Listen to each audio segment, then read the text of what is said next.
स्वागत है आपका ब्रेकडाउन में। अगर आपको लगा कि घर को लॉक करना इंटेंस था, तो तैयार हो जाइए, क्योंकि प्रार्थना और स्मिता जवेरी के बीच की तकरार जज्बातों, इल्जामों, दर्द और स्मिता के बारे में कुछ चौंकाने वाली बातों से भरी हुई थी। प्रार्थना स्मिता के पास गई और तुरंत बहस शुरू हो गई। स्मिता बहुत गुस्से में थी। उसने प्रार्थना पर इल्जाम लगाया कि वो जानती है कि शिवांश उसका बेटा है और उसे उनके पारिवारिक मामलों से दूर रहने की चेतावनी दी।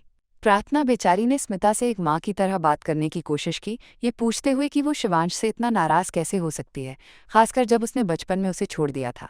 लेकिन स्मिता कुछ सुनने को तैयार नहीं थी। स्मिता का गुस्सा साफ दिख रहा था। वो बात बदल रही थी। प्रार्थना पर इल्जाम लगा रही है कि वो अब अमीर घर में शादी करके लीडर बन गई है और उसके जख्मों पर नमक छिड़कने की कोशिश कर रही है। ये खुद को बचाने का तरीका महत्वपूर्ण है। ऐसा लग रहा था जैसे शिवांश को छोड़ने की बात ने उसके दिल को ठेस पहुंचाई और स्मिता खुद को दोषी महसूस करने से बचाने के लिए गुस्सा कर रही थी। उसने प्रार्थना को अपशकुन कहा। ये बहुत बुरी बात है और इससे उसकी कड़वाहट का पता चलता है। यहाँ पर स्मिता की उल्टी सोच साफ दिखती है। उसे सच में लगता है कि शिवांश ने प्रार्थना से शादी सिर्फ उससे बदला लेने और रौनक को बर्बाद करने के लिए की है।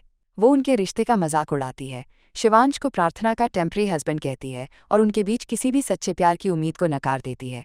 ये एक बहुत बड़ी गलतफहमी है, या शायद स्मिता सच देखना ही नहीं चाहती। वो सिर्फ खुद को परेशान और बदले की भावना में देख सकती है।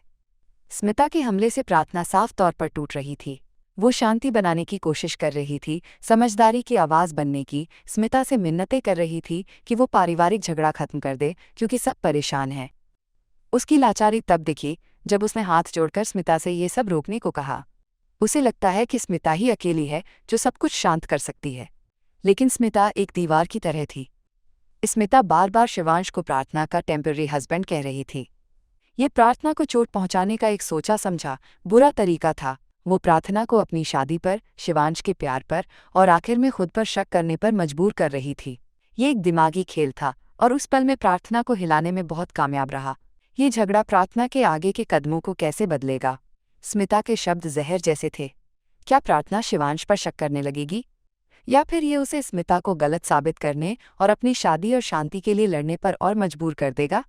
ये उसके लिए बहुत महत्वपूर्ण मोमेंट है। वो चीज़ों को सुधारने की कोशिश कर रही थी, लेकिन स्मिता ने सब कुछ और बिगाड़ दिया।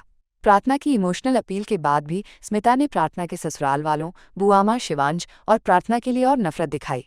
उसने प्रार्थना को बेरहमी से जाने को कहा और शिवांश के फ़ोन करके उसकी खबर लेने का भी मजाक उड़ाया। ये बिल्कुल बेरहमी थी। ये सीन इमोशनल टेंशन से भरा हुआ था।